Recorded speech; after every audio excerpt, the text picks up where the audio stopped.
चलो एक बार ओवरव्यू दे देता हूँ ताकि जो रिकॉर्डिंग देखे ना उनको पता हो कि चीजें चल यहाँ है ना। ठीक है, स्टार्ट कर देता हूँ थोड़ा सा ताकि जो रिकॉर्डिंग देखे उनको पता रहे।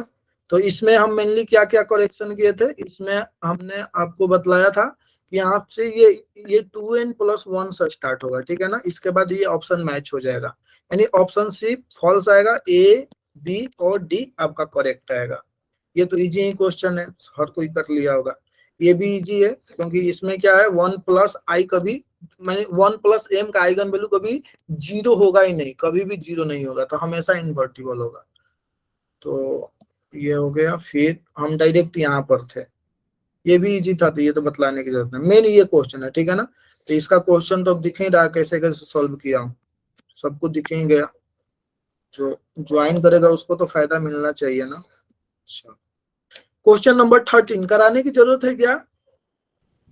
ये गेट का क्वेश्चन मैंने उठा के दिया था sir. No sir, yes sir, ये तो डायरेक्ट सेम क्वेश्चन आया है हो सर। जाएगा। हाँ, और ऐसा क्वेश्चन जैम 2016 में आया था, सेम क्वेश्चन है। अब जब दोनों को मैच करोगे ना, बिल्कुल सेम क्वेश्चन है, मैच करना, थोड़ा सा का डिफरेंस होगा, थोड़ा सा। हाँ, क्या डिफरेंस है, वहां पर यह ऑप्शन में दे दिया था 4 चीज कि इसका हर टर्म किस इंटरवल में लाई करेगा। यहाँ क्या बना दिया है, स्टेटमेंट बना दिया है, और स्टेटमेंट में पूछ दिया कि इनमें से कौन सा ट्रू होगा। और ऐसा मैं क्वेश्चन क्लास में भी कराया था। और देखो, एक मैं आपको केस बतलाया था ना कि इनवर्स करके भी पूछ सकता है। तो यहाँ पे एन निकालना टफ काम है ना, तो सबसे अच्छा किसका डिफरेंस लेना है, इसका। तो यहाँ 8 है ना, तो यहाँ भी 8 कर दीजिए, यहाँ भी 8 कर दीजिए, और जो चीज आप इधर की सेम चीज इधर कर दीजिए। अब आपको दिक्कत आएगी कि ग्रेटर देन 0 और लेस देन 0 के केस में, तो ये आप गलतियां कर सकते हो, इसलिए आप बिल्कुल शांत रहना, और शांत रह करके आप रिजल्ट निकाल लेना। यह इंक्रीजिंग का केस है, अब इसको रेसिप्रोकल आप कीजिएगा, और हर टर्म पॉजिटिव है ना, तो रेसिप्रोकल करते ही इनइक्वालिटी का साइन चेंज हो जाएगा, यानी इसके ग्रेटर, यानी जब यह होगा तो इंक्रीजिंग होगा, और इंक्रीजिंग को आप ऐसे भी ट्रांसफॉर्म कर सकते हो, यानी यह केस होगा फिर भी क्या होगा, इंक्रीजिंग होगा। तो एग्जामिनेशन हॉल में आपको ये वाला केस याद नहीं आएगा, आपको यही ज्यादातर याद आएगा, और इसको याद करना भी नहीं। कितनी चीजें याद करोगे, यानी वैसी चीजों को याद नहीं करना है जो एक के रिफरेंस से वो निकल जा रहा है। आपको मेन डिफिनीशन याद रखना है, मेन डिफिनीशन को रिकॉल करना है, और यह रिकॉल करना है कि हाँ वो चीजें मैं इस डिफिनीशन के हेल्प से निकाल लूंगा। यानी हमें धीरे धीरे चीजों को मर्ज करना है। जैसे जैसे एग्जाम अब नजदीक आ रहा है ना, आप सब कुछ को एक जगह पर आकर के फोकस कीजिए, यानी ऐसा कीजिए कि जब आप 1 घंटे रिवाइज कर लो, 2 घंटे, तो आपका पूरा का पूरा सिलेबस कवर हो जाए। मैंने धीरे चीजों को धीरे धीरे संकुचित करना है, ना कि उसको एक्सपेंसिव बनाना है। संकुचित कैसे होगा, जब आप एक डिफिनीशन पर सबको ला करके कन्वर्ज कराओगे, और उस डिफिनीशन से हर रिजल्ट को निकालने की कोशिश करोगे आप, ताकि आपका कम टाइम में ज्यादा से ज्यादा रिवीजन होगा, ठीक है ना। और एग्जामिनेशन हॉल में भी आप फ्री रहोगे, क्योंकि आपके पास याद करने के लिए, मेरे दिमाग में रखने के लिए कितने पॉइंट्स होंगे, कम पॉइंट्स होंगे। यानी ऐसा कर दीजिए कि 5 फरवरी के बाद आप केवल 10 पॉइंट से पूरा का पूरा सिलेबस खत्म कर दो, यानी हमें केवल 10 से 15 पॉइंट 20 पॉइंट ही दिमाग में ध्यान में रखने हैं, बाकी चीजें हम वहां से निकाल लेंगे जरूरत पड़ेगी तो इससे आपका क्या होगा कि आपका लोड कम होगा। हाँ, यहाँ तो मैं करेक्शन करके आपको बतला दिया था, एक्चुअली ये मेरे को ध्यान में नहीं था, ठीक है ना, इसलिए यहाँ पर गलत हो गया। मैं एग्जाम्पल ले रहा था 1/n, फिर मेरे को बाद में खुद ही ध्यान आया यार ये भी हम ले सकते हैं, तो जैसे ये लेंगे उस केस में ये क्या हो जाएगा, डाइवर्जेंट हो जाएगा, और ये ओबियसली कन्वर्ज करेगा, क्योंकि n 0 पर जा रहा है ना, तो बाई रेशियो टेस्ट। कोई ये भी पूछ रहा था भाई रेशियो टेस्ट लोगे तो इसमें क्या दिक्कत है, n सारे के सारे कैंसिल होकर के n+1 बचेगा, और ये 0 पर जा रहा है तो लेस देन 1 तो हो गया ना, ये तो ऑलवेज कन्वर्ज कर रहा है। और ये भी करेगा, कौन सा, ये भी कन्वर्ट, ये भी स्टेटमेंट ट्रू है। क्या करे कि यदि n डाइवर्ज करेगा तो क्या देयर एग्जिस्ट अ सब sequence of n such that इतना इज कन्वर्जेंट, क्या ये सही है? सर ये तो सही नहीं होगा ना, कैसे गलत है ये? सर सब सीक्वेंस अगर कन्वर्ज कर रही है, ये ट्रू हो जाएगा ना, क्योंकि ये 0 की तरफ जा रहा है ना, तो इसका आप लोग कैसा भी आप लोगे, आप कुछ भी लो, आपने जैसे कहोगे सर जैसे 1/ln, ठीक है ना। अब मान लीजिए कि यदि n की वैल्यू में आपका क्या पुट करूं, e का 2 का स्क्वायर पुट करूं, फिर n इक्वल टू e का 3 का स्क्वायर पुट करूं, तो यहां से क्या क्या बाहर आएगा, 2 का स्क्वायर प्लस 3 का स्क्वायर प्लस डॉट डॉट, यहाँ पुट करने पर जब समेशन अप्लाई कीजिएगा, और ये कन्वर्जेंस सीरीज है ना, समझ रहे हैं ना।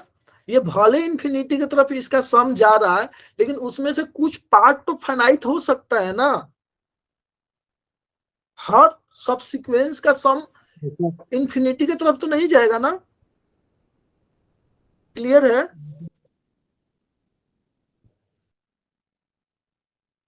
बोलिए जी, जिनको ये फॉल्स लग रहा था। यस नहीं एक सर। बार रिपीट कर दीजिए, क्लियर अभी भी नहीं हुआ। एक बार रिपीट कर दीजिए। मैं ये बोल रहा हूं कि जैसे 1/n है, ln n है, आपने यही लिया कि सर इसका सम डाइवर्ज कर रहा है, ठीक है। अब इसका एक मैं सब सीक्वेंस बनाता हूं, ln n का एक ऐसा मैं सब सीक्वेंस क्रिएट करता हूं कि वहां से ये निकले।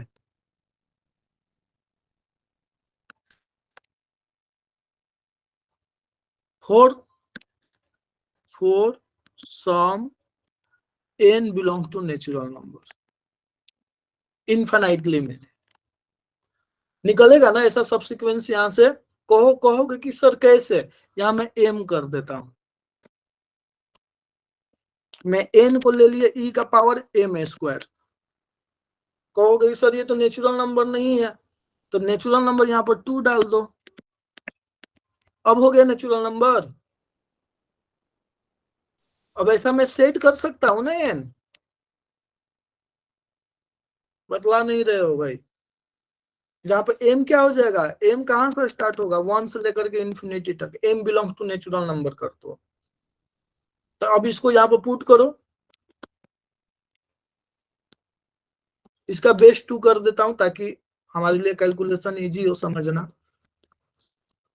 m इक्वल टू 1 से लेकर के इन्फिनिटी हो गया, यहां से 1/m स्क्वायर बाहर है, m इक्वल टू 1 से। क्या ये कन्वर्जेंट है, ये तो Yes, पता है हाँ ना सर। कि कन्वर्ट करता, तो हो गया, ऐसा बन जाएगा। आप हमेशा बना सकते हो किसी भी सीक्वेंस के लिए जो कि 0 पर जा रहा है। देयर एग्जिस्ट कहा है, ऑल सब सीक्वेंस नहीं कहा है। देयर एग्जिस्ट एक तो मिल ही जाएगा। सर हम्म, सर बी कैसे ट्रू होगा ऑलवेज? बी के लिए ट्रू कर दिया, यहाँ पर मैंने ये एन स्क्वायर यहाँ कर दिया ना, अब ट्रू हो जाएगा यहाँ एन स्क्वायर करने से। अभी फॉल्स है लेकिन अब ट्रू हो गया, ठीक है ना।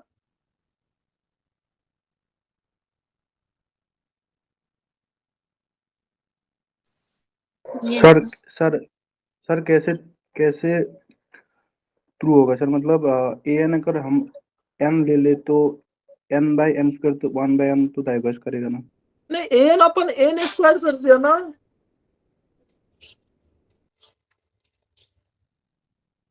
हाँ सर बी में तो अगर 1/n ले लेते हैं तो वैसे भी कन्वर्ट करेगा ही वो हाँ सर। an/h गेट का स्क्वायर। डायरेक्ट क्वेश्चन दे दिया, गेट का डायरेक्ट नहीं देना है, चेंज करके देना है, बोलो उसको। हाँ बोलो। लेकिन सर an अगर हम m ले ले तब एन यार एम कैसे लोगे, 0 पर जाना चाहिए ना, ये कंडीशन आप नहीं देखोगे ये वाला। सर 1/n ले लें तो वो तो 0 पर भी जा रहा है। अरे भाई यहाँ पे एन का स्क्वायर में कर दिया हूँ, अब एन का स्क्वायर हो गया। सर अगर यहाँ सर पे m मैं का स्क्वायर न करे तो भी तो 0 पे जा रहा है ना, तो फिर भी तो convert हाँ कर देंगे तो। अरे भाई अब क्या इसमें दिक्कत है, मैं ये कर रहा हूँ कि क्या ये कन्वर्जेंट नहीं है, क्या इसमें दिक्कत है। यस सर, ये कन्वर्ज कर जाएगा। सर ये तो सर ये कन्वर्जेंट तो है। कन्वर्ट कर देंगे मैं लेकिन इसी यहाँ बात पे कर रहा स्क्वायर हूँ, मैं नहीं उसको लगेंगे तो कर देंगे करेक्शन किया सर। हूँ ना।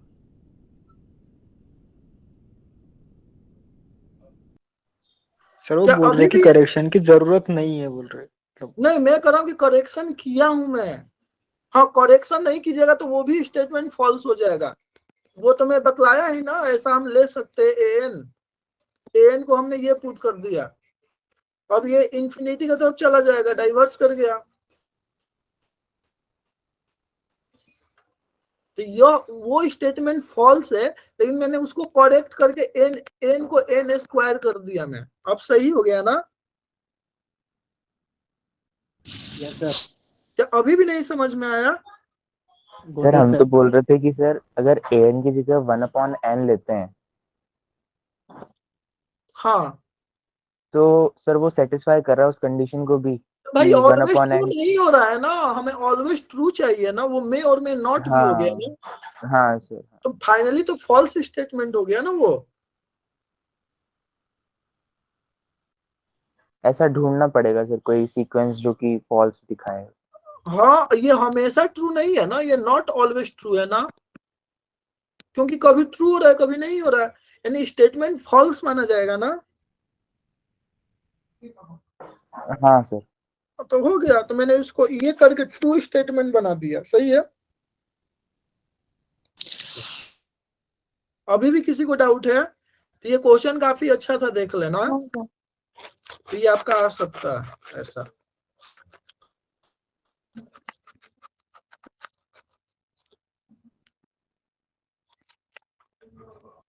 चलो ठीक है,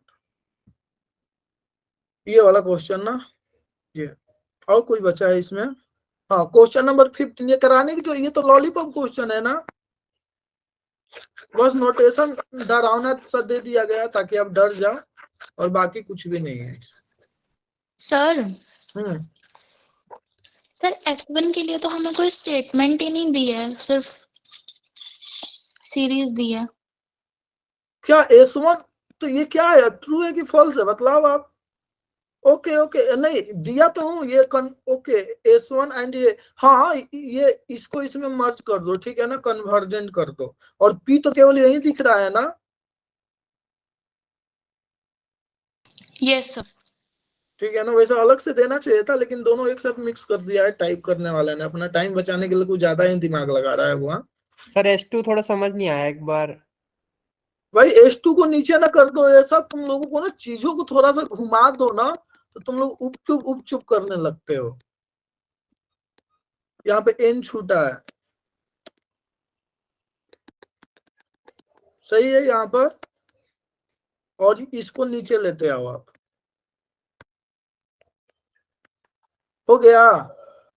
अच्छा समझ गए। अब ये कुछ भी हो, मुझे क्या ही फर्क पड़ता है यदि मैं 2p को स्ट्रिक्टली ग्रेटर देन 1 कर दूं तो, और p ग्रेटर देन 1 है ही, तो यहाँ पर n तो रहेगा ही रहेगा एक टर्म, तो ये p स्ट्रिक्टली ग्रेटर देन 1/2 के लिए तो कन्वर्जेंट हमेशा हो रहा है ना, और ये यस करेगा सर। केवल इसी के लिए कन्वर्जेंट होगा, तो ये गलत नहीं बोल रहा है।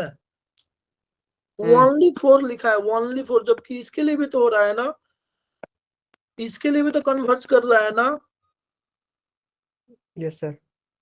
तो ये ऑलवेज ट्रू कहाँ रहा, तो केवल S1 ट्रू, और ये ln से रिलेट करता है, ठीक है ना, इसका जो सम होता है ना वो ln के इक्विवेलेंट होता है, ln के, ln प्लस कांस्टेंट होता है, 100 में जोड़ देता हूँ सेफ्टी के लिए, ठीक है ना।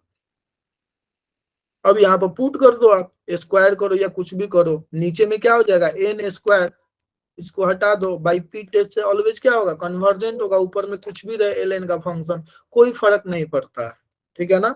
ऐसा भी रहेगा तो कुछ भी नहीं होगा, k कर दो और n स्क्वायर कर दो, n स्क्वायर कर दो, k belongs to real number कर दो, फिर भी इसका समेशन ऑलवेज कन्वर्ज करेगा, ऑलवेज कन्वर्ज करेगा। अब ये हो जाएगा, यानी यह, अब बात आती है कि किसके लिए कन्वर्ज करेगा, p एक्चुअल में देखना होगा, सही है ना, आओ देखते हैं।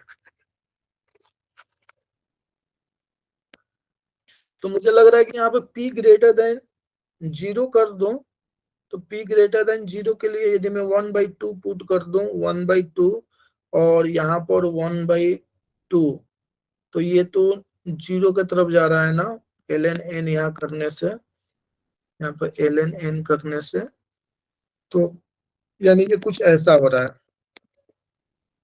ठीक है, ln, तो ये नॉन जीरो कौन है, ओके ओके, इन्फिनिटी की तरफ नहीं जा रहा है, बात तो सही है, और ग्रेटर देन 1 आएगा, ये भी बात सही है, तो इसको हटा दो, ठीक है ना।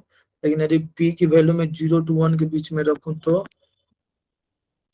0 to 1 के बीच में रखूं तो क्या हो जाएगा, ये हो जाएगा आपका पॉजिटिव, ये √2, और मैं देख रहा हूँ कि p ग्रेटर देन 0 के लिए कन्वर्ज करेगा कि नहीं करेगा, ये मैं चेक करना चाहता हूँ। तो इसको मैं क्या लिख सकता हूँ, ये हो जाएगा आपका p, यानी a पुट कर देता हूँ यहाँ पर, ये हो जाएगा, इससे तो मुझे कुछ लेना देना है नहीं, हटाओ, तो डायरेक्ट यहाँ पर फोकस करता हूँ, तो ये हो जाएगा आपका a का पावर ln का पावर 1/p, और 1/p को a रखा हूँ, a हो जाएगा, ठीक है ना। मैं p की वैल्यू 1/a रखा हूँ, सॉरी p को a/a लिया हूँ और a ग्रेटर देन 1 ले लिया हूँ, जिससे इसकी वैल्यू 0 to 1 के बीच में हो जाए। सही है क्या? अब ये ऑलवेज कन्वर्जेंट है, ऐसा बोल सकते हैं? ये कन्वर्जेंट होगा, कैसे बतलाओगे?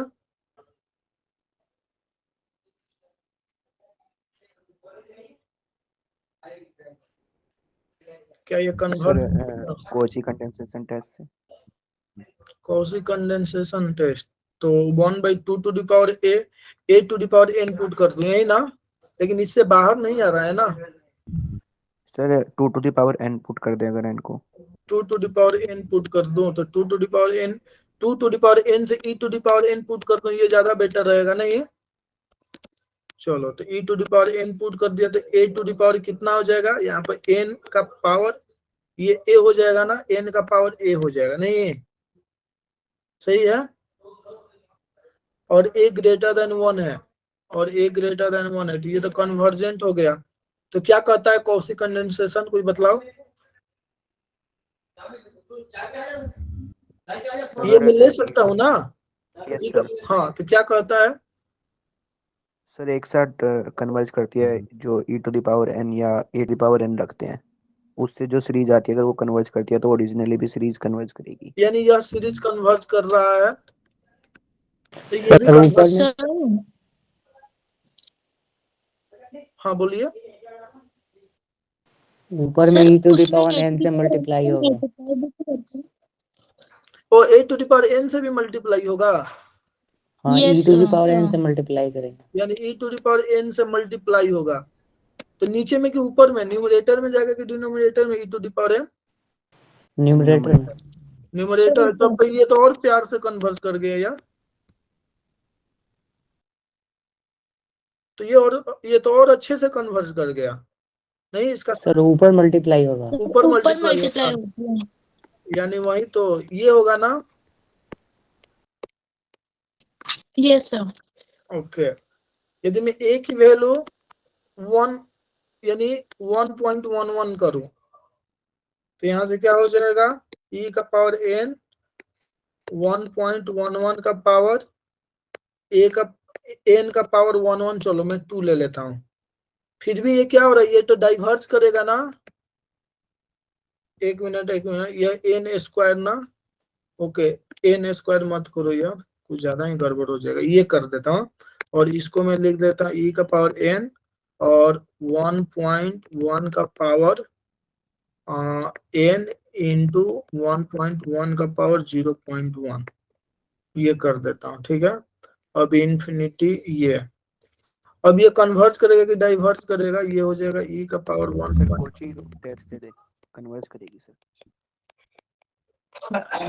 कन्वर्ज कैसे करेगा, ये तो डाइवर्स कर जाएगा ना,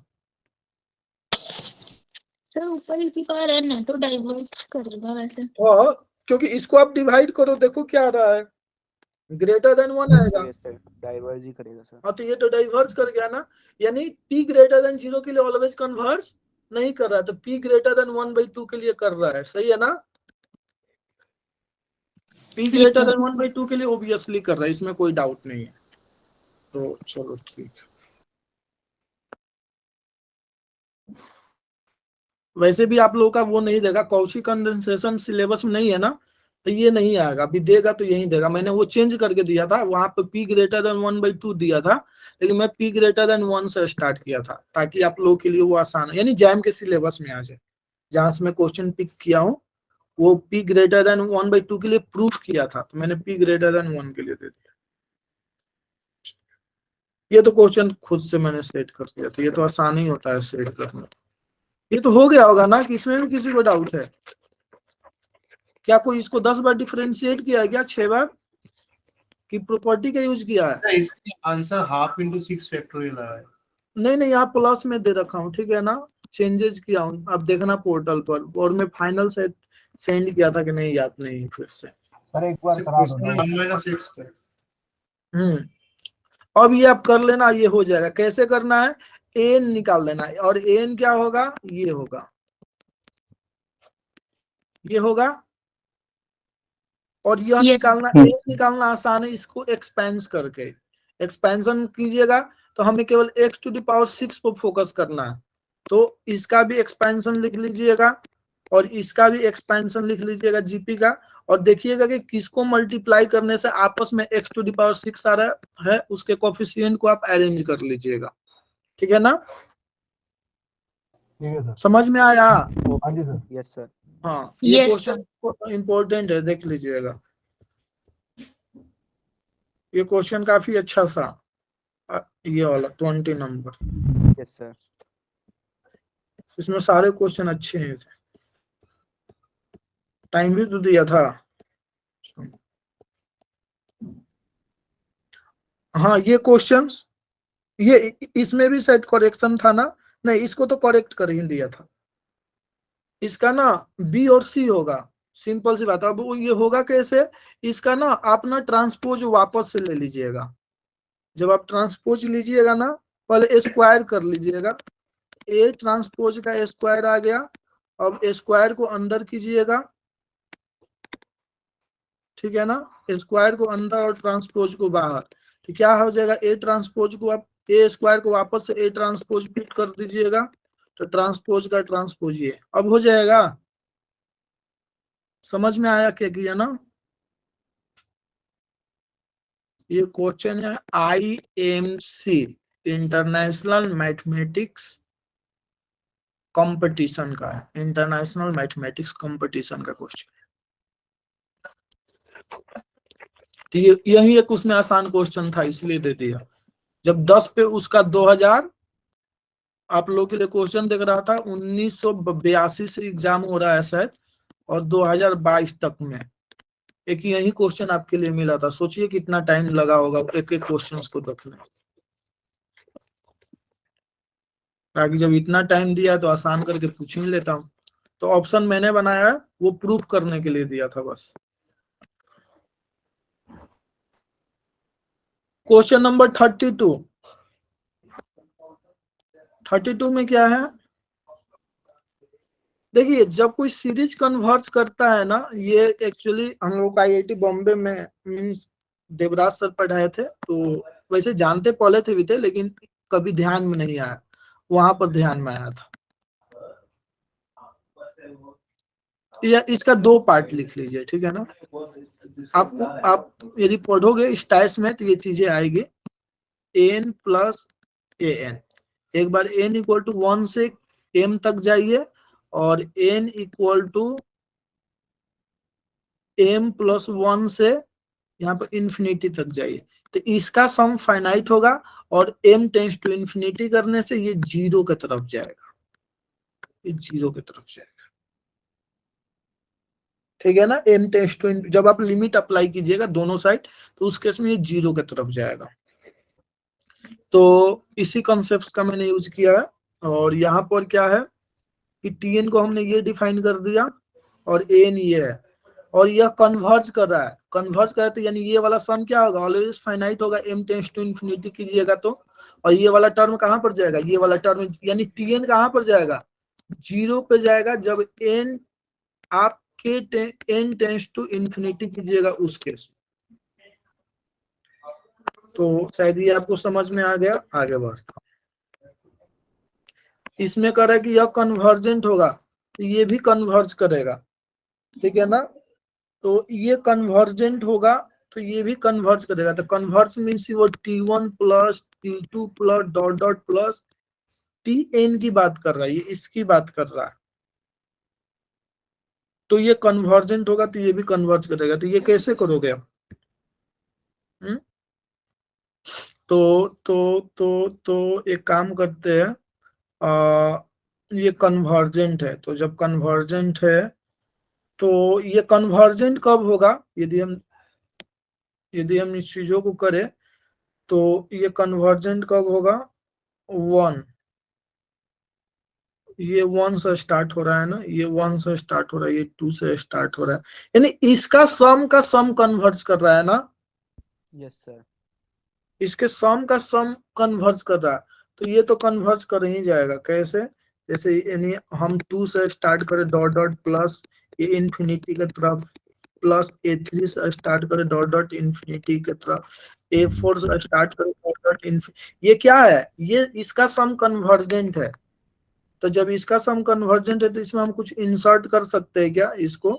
यदि मैं A1 से करूं, A2 बार आएगा, ठीक है, बार आएगा। हाँ बोलिए। सर वो उसी फॉर्म में कन्वर्ट हो जाएगा, इसमें A2 2 बार आ रहा है और A3 फिर 3 बार आ रहा है, तो वो उसको summation n into A N ही लिख सकते हैं जो कि कन्वर्ट कर रहा है।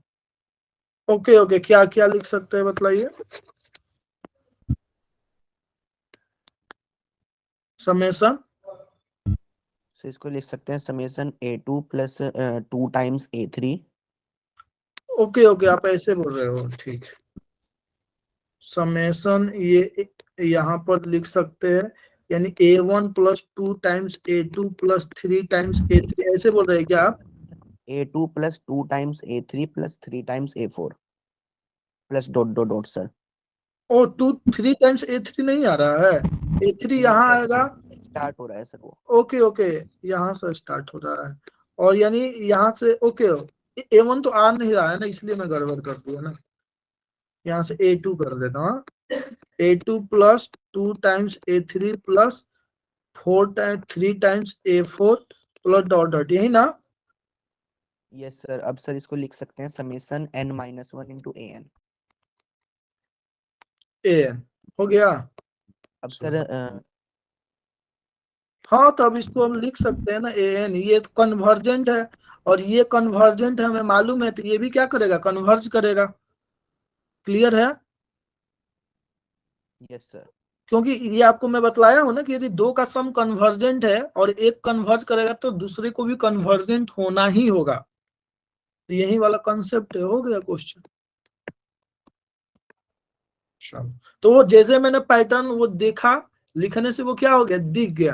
तो कभी कभी चीजें लिखने से भी दिखती है, तो ऐसा आपको सोच करके जाना पड़ेगा कि हमें लिखने से भी कोई कोई चीजें दिखती है, और धीरे धीरे चीजें आप लोगों का धीरे धीरे ऐसा डर लगेगा, लेकिन डरना नहीं है, ठीक है ना? आपको सब आ रहा है, बस मानिए कि हमें सब आ रहा है, भले कुछ ना है फिर भी कहिए कि हमें सब आ रहा है।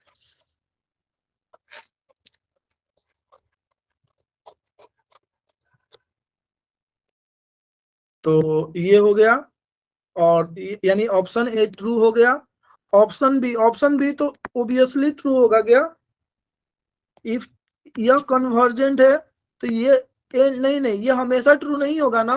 यदि एन कन्वर्जेंट है तो यह ट्रू नहीं होगा, इसकी लिमिट क्या होगी? ऑसिलेट करेगी ना। यह भी कन्वर्ज, यानी ये ऑलवेज ट्रू नहीं होगा। सपोज दैट ये दोनों स्टेटमेंट में एक ही दिया हूं जानबूझ करके, ताकि आपको डिफरेंस पता चले। बी और डी का मैं ऑप्शन इसीलिए चेंज किया था, ताकि आपको लगे कि क्या कन्वर्जेंट नहीं होगा तो डाइवर्जेंट होगा। भाई नहीं, ये कन्वर्जेंट हो रहा है, नहीं डाइवर्जेंट हो रहा, ऑलवेज कोई चीज नहीं हो रहा है ना, तो ये ट्रू नहीं होगा ना। जैसे एन इक्वल टू ले लीजिए, एन इक्वल टू ले लीजिए आपका यही वाला एग्जांपल, एन ले लीजिए, जब एन इक्वल टू 1 का स्क्वायर, 2 का स्क्वायर, 3 का स्क्वायर और 1/n स्क्वायर ले लीजिए, ठीक है ना, इस टाइप से। अब यहाँ पे पुट, अब इसमें n से मल्टीप्लाई कीजिए, यानी tn कह रहा है ना, सॉरी tn कह रहा है ना, tn कह रहा है, तो tn को हम क्या लिख सकते हैं? tn को हम क्या लिख सकते हैं? यानी हम tn ऐसा बना सकते हैं ना, इस पर समेशन और इस पर समेशन, तो 1/n प्लस ये कन्वर्ज करेगा क्या? एक मिनट देखता हूं भाई, tn को मुझे कुछ ऐसा बनाना होगा ना, यानी यह कन्वर्ज कर रहा है, तो कन्वर्ज कर रहा है तो कैसे होगा? तो एन टी एन कन्वर्ज करेगा, इस पर तो समेशन नहीं लगा है ना, बात ये है। ये कह रहा है कि इफ यह convergent done series is always convergent. हाँ, यह कन्वर्जेंट होगा तो ये ऑलवेज ही कन्वर्ज करेगा, तो ऑप्शन तो सी इज नॉट कन्वर्ज। क्या if summation of T N convergent then series इतना नॉट ऑलवेज, ये तो बोल रखा है ना कि कन्वर्ज कर रहा है। ओके ओके, मैं यहाँ पर दे रखा हूँ, यानी ये अलग से स्टेटमेंट मैंने ऐड कर दिया। तो ऑप्शन सी गलत है ना, इज नॉट ऑलवेज, ये तो गलत है, कन्वर्जेंट हो ही जाएगा। क्योंकि यहाँ जब ये कन्वर्ज कर रहा है, ये कर रहा है, तो इसमें तो एन से तो मल्टीप्लाई भी नहीं है ना, तो ये तो इजीली ही कन्वर्ज कर जाएगा। तो ऑप्शन सी भी नहीं है। तो इसका कौन कौन सा ऑप्शन है? ऑप्शन ए और बी सही है क्या? सर ए है सर। केवल ए है ना? ओके ठीक है, इसको मैं देखता हूँ।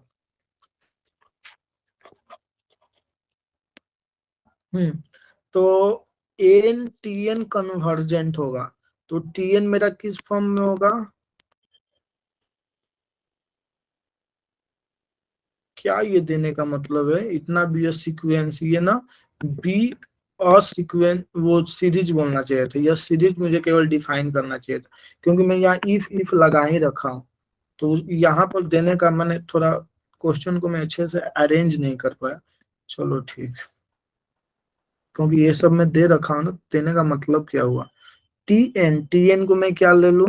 1/n का ये सब 0 पर जाएगा। एन टी एन कन्वर्जेंट होगा, सर इसको लेकिन ऐसे थैंक यू सर लेबनिज से कुछ ले लीजिए इसका एग्जांपल। लेबनिज से ले लो एग्जांपल, लेकिन पॉजिटिव ही लेना है ना, एन पॉजिटिव टर्म है ना, पॉजिटिव रियल नंबर है, तो टी एन भी पॉजिटिव रियल नंबर आएगा। तो 1/n, यदि मैं एन को ऐसा कुछ डिफाइन करता हूं जो मैं यहाँ पर डिफाइन किया था, एन इक्वल टू ये 1/n वाला और 1/n² वाला, ऐसा कुछ मैं ले लूं, तो उस केस में इस पर जब मैं समेशन अप्लाई करूंगा, सर आपने जो एग्जांपल लिया वो वाले से बी और दी, तो वो फॉल्स हो रहा है ना? फॉल्स हो रहा है ना? हाँ वही वही, यहाँ से बी और डी हाँ, दोनों तो फॉल्स हो रहा है। अब कन्वर्ज मैं भी इसमें नहीं करेगा, एन से डाइवर्ज भी मल्टीप्लाई नहीं करेगा, करूंगा। बोलने से।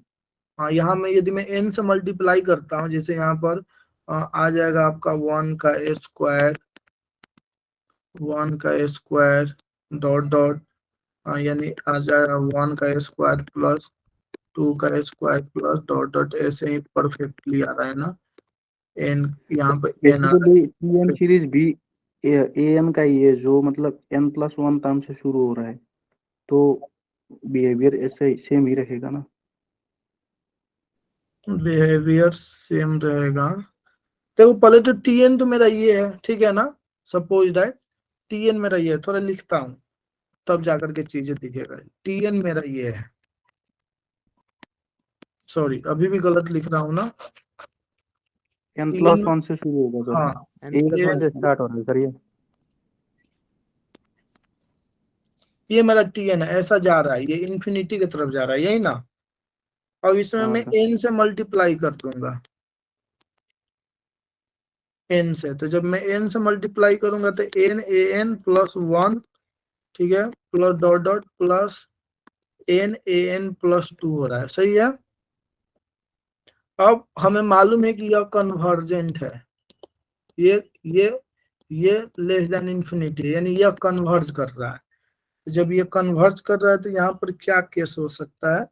क्या ये कन्वर्ज करेगा हमेशा? तो कन्वर्ज करेगा तो अब इसका समेशन लेना होगा, यही ना। यदि मैं an को वहीं डिफाइन करता हूँ जो था परफेक्ट स्क्वायर वाला, तो यहाँ पर n+1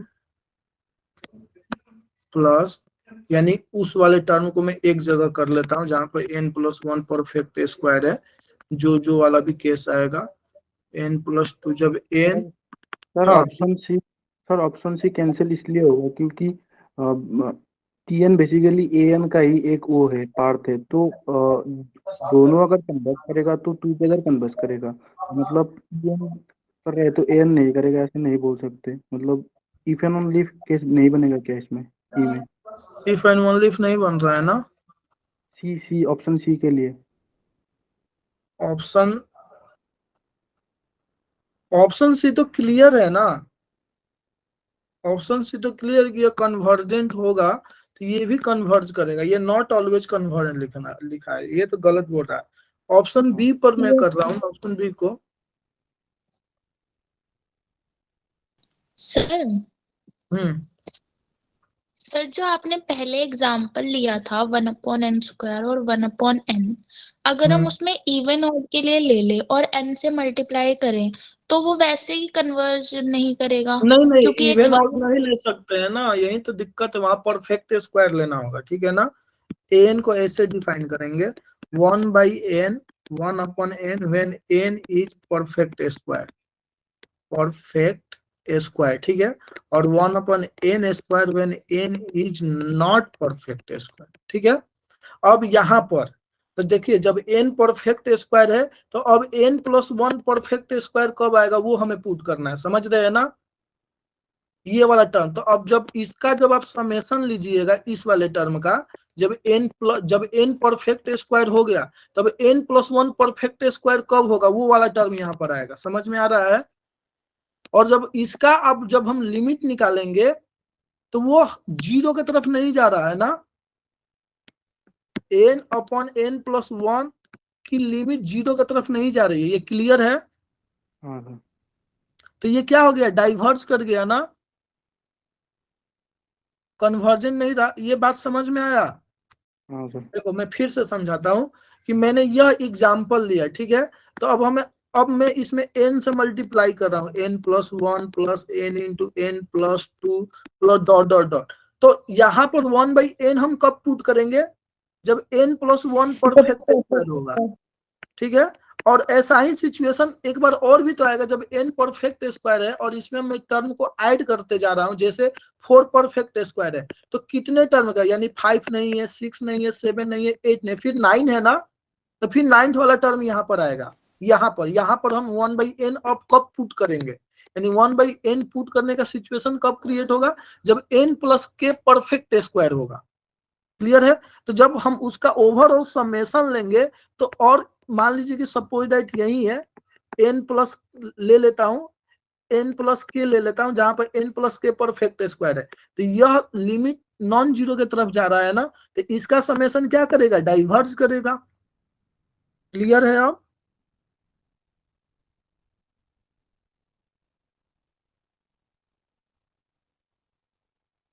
बतलाइए, इसका समेशन डाइवर्ज करेगा ना। अब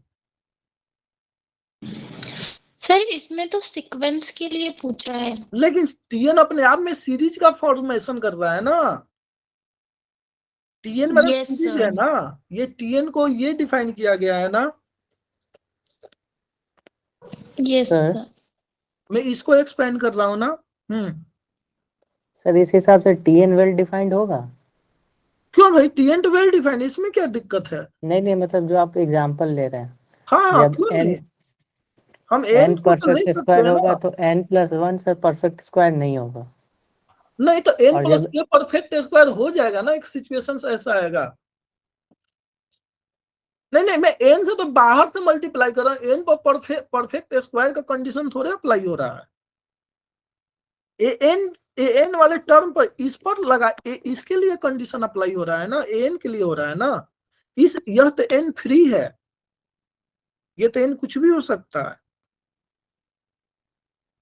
नहीं समझ में आया, जब मैं ये करा कि जब ये n² वाला टर्म नीचे आ रहा है, मान लो कि ये आ गया m से आ गया, ठीक है ना, m=1 से ले लिया इंफिनिटी, अब इसमें यहाँ पर m² आ गया और यहाँ पर n आ गया, तो n को भी इसके टर्म में मैंने कन्वर्ट कर लिया, सपोज दैट n को भी m के टर्म में कन्वर्ट कर लिया, तो ऊपर में n का टर्म आ गया ना, तो बाई p टेस्ट क्या हो गया, ये डाइवर्स कर जाएगा ना, यानी पावर तो less yes then sir overall हो जाएगा ना एक सिचुएशन के बाद।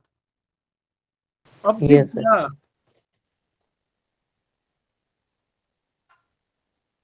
अभी भी नहीं क्लियर है क्या। हाँ सर क्लियर है। हाँ माने समझ गया। लिखित नहीं दे रहे, लेकिन दिमाग में इमेज तो बन रहा है ना कि वो p <1 हो जाएगा, क्योंकि ऊपर में n चल रहा है और नीचे में हम परफेक्ट स्क्वायर ले रहे हैं, क्योंकि सर तो ये भी तो पॉसिबिलिटी है कि परफेक्ट स्क्वायर बन जाए, लेकिन एक ऐसा भी तो केस बनेगा जहां नहीं बनेगा। तो उस केस में क्या हो जाएगा, पी यानी जो नीचे का जो पावर है एन का वो लेस देन 1 हो जाएगा, एन से कैंसिल होकर के, ऊपर वाले एन से कैंसिल होकर के, और उस पर जब हम समेशन अप्लाई करेंगे तो वो डाइवर्स कर जाएगा। ये सर वैसा इनफाइनाइटली मेनी पॉइंट्स मिल जा रहा है। हाँ तो हो गया। और ये क्वेश्चन बहुत ही आसान था, ठीक है ना, समझो कि ये बहुत में अच्छा क्वेश्चन दिया था आप लोगों के लिए, और इसके आने के चांसेस बहुत ज्यादा है। अब क्वेश्चन ही हम टकराने गए तो सोच रहे हैं, ठीक है, कंसेप्ट तो टकरा ही रहा है, क्योंकि क्वेश्चंस वही का है जहां से आईआईटी के क्वेश्चंस पूछे जा रहे हैं, ठीक है ना। तो आपको एक जगह नहीं मिलेगा, इसलिए वो मैं आपको प्रोवाइड नहीं कर सकता। वो 1000 क्वेश्चन देखने के बाद ना एक क्वेश्चन मिलता है। जैसे मैं आपको कैसे बताया, 1982 से लेकर के 2022 के बीच में मुझे केवल एक क्वेश्चन आपके लिए मिला था, तो उसी में से एक ये भी है। तो ये क्वेश्चन काफी इजी था, और बस केवल एफ डैश करना था। एफ डैश करने से 1 minus L minus cos L N X हो रहा है, ठीक है। और कॉस की वैल्यू हम 1 होती है तो ये इन्फिनिटली टाइम्स 0 हो रहा है, ठीक है ना। एफ डैश इन्फिनिटली टाइम्स 0 हो रहा है, लेकिन स्ट्रिक्टली इंक्रीजिंग नहीं हो रहा क्योंकि ऑसिलेट करेगा, ठीक है ना, ये ऑसिलेट करेगा। तो F is not strictly increasing. Bounded भी है, ये भी ट्रू है। एफ इज बाउंडेड, ये भी ट्रू है। एफ कॉन्टिन्यूअस भी है, कॉन्टिन्यूअस भी है, और बाउंडेड, कॉन्टिन्यूअस होगा तो बाउंडेड भी होगा। तो एफ स्ट्रिक्टली इंक्रीजिंग नहीं है। तो मैंने आपको कभी एक ज्ञान दिया था, ठीक है, उस ज्ञान में ये भी बतलाया था कि ये चीजें 99% ट्रू है, हमेशा नहीं कर सकते। क्या मैं बतलाया था, यदि एफ डैश इक्वल टू 0 हो और F dash strictly great, sorry, यदि एफ आपका सिंगल स्टेप फंक्शन है, हाँ उसके अकॉर्डिंग तो अभी भी ट्रू हो रहा है ना। मैं क्या बतलाया था, यदि एफ आपका सिंगल यानी पीस वाइज फंक्शन नहीं है और F dash strictly greater than 0 हो रहा है, तो उस केस में एफ स्ट्रिक्टली इंक्रीजिंग होता है, ये मैं बतलाया था ना कभी। और पीस वाइज के केस में ऑलवेज ट्रू नहीं है, तो ये भी पीस वाइज ही मान लो, पीस वाइज ही है ना ये भी, हाँ ये भी पीस वाइज ही है। तो पीस वाइज के केस में ट्रू नहीं हो रहा है, ठीक है, यानी हम इसको पीस वाइज में काउंट कर सकते हैं, ठीक है। यहां तक हो गया, ये भी हो गया। तो अब एनएटी का हिंट, ये तो काफी लॉलीपॉप क्वेश्चन था, 1 टू द पावर इंफिनिटी, और लेने के बाद वही क्वेश्चन आया था जो जैम में भी आया था और मैंने भी टेस्ट में कराया था। ये भी आसान है, ये भी आसान है। परफेक्ट स्क्वायर बन रहा था ना 43 में। सर 41 बता दीजिए सर। 41 में भाई Yes. वो ई का पावर केस ले लीजिएगा, आगे आप कर लीजिएगा, ठीक है ना। ये मैं कई बार बतलाया हूँ, ठीक है ना। ई सर का पावर लिमिट, हाँ कोई एक भेज देना भाई सोल्यूशन, ये कोई सोल्यूशन भेज देना, ठीक है ना।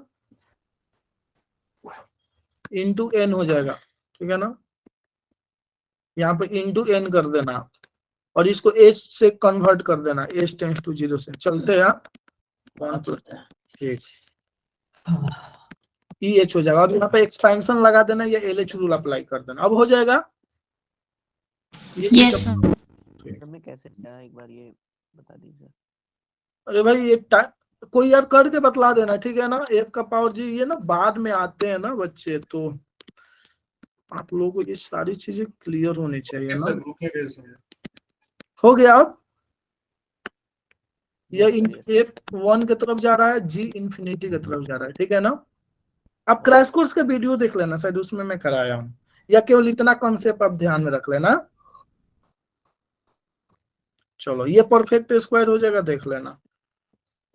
इसके बाद इसके बाद इसके बाद ये भी आसान था, इसको यहाँ पुट करना था, एक्स स्क्वायर को यहाँ पुट करके x cube plus 1 minus x square का होल स्क्वायर बना करके क्लोज इंटरवल में मैक्सिमम मिनिमम निकालने सिखाया हो ना। तो देखना क्रिटिकल पॉइंट जो आ रहा है ना इस रेंज में नहीं आएगा, ये y कहाँ से x कहाँ से कहाँ तक होगा, -1 से 1 के बीच में, तो इसके बीच में क्रिटिकल पॉइंट नहीं आएगा। तो इसके बीच में या तो स्ट्रिक्टली इंक्रीजिंग होगा या फिर स्ट्रिक्टली डिक्रीजिंग होगा। किए हो ना हर साहब, क्या हो रहा था, स्ट्रिक्टली इंक्रीजिंग ना।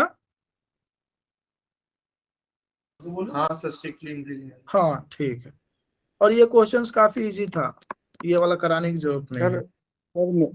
सर ये वाला मैंने लेग्रेंज मल्टीप्लायर से करा तो मेरा लंबा जा रहा है। हाँ तो उससे बाकी आप नहीं जो बोल करना, रहे हो वो उससे मैं कभी नहीं किया अरे हूँ, वो आज वाला तक मैं एक भी क्वेश्चन वैसे नहीं किया है, ठीक है ना। मुझे नहीं आता ये वाला सर। तो ये वाला पुट कर दीजिएगा ऐसे, ठीक है। पुट करने के बाद y का रेंज कहाँ से कहाँ तक जा रहा है, सर्कल है ना, -1 से 1 तक। अब क्लोज इंटरवल में मैक्सिमम मिनिमम निकालने आता है ना आपको? यस। हाँ, तो उसका आप यूज कर लीजिएगा, ठीक है ना। मैं आज तक कोई भी क्वेश्चन लैग्रेंज मल्टीप्लायर्स नहीं किया है, मैं वो बतलाता ही नहीं हूँ बच्चों को, क्योंकि उसकी जरूरत ही नहीं है। हाँ, ये वाला तो आसान है ना, ये लिमिट एज सम में 3 को सेट हो जाएगा। Yes sir. तो फाइनली आपका हो गया, ठीक है ना। तो एमए, चलिए एमए का भी हो गया, एमए वाले भी बच्चे ज्वाइन किए थे, दोनों का क्वेश्चन कॉमन था। कल मैं दिन में क्लास लूंगा एमए वालों का, ठीक है ना, क्योंकि उनका थोड़ा डिफरेंशियल इक्वेशन में टफ दिया हूं, तो उसके लिए मुझे क्लास लेना पड़ेगा। तो ठीक है, और जो भी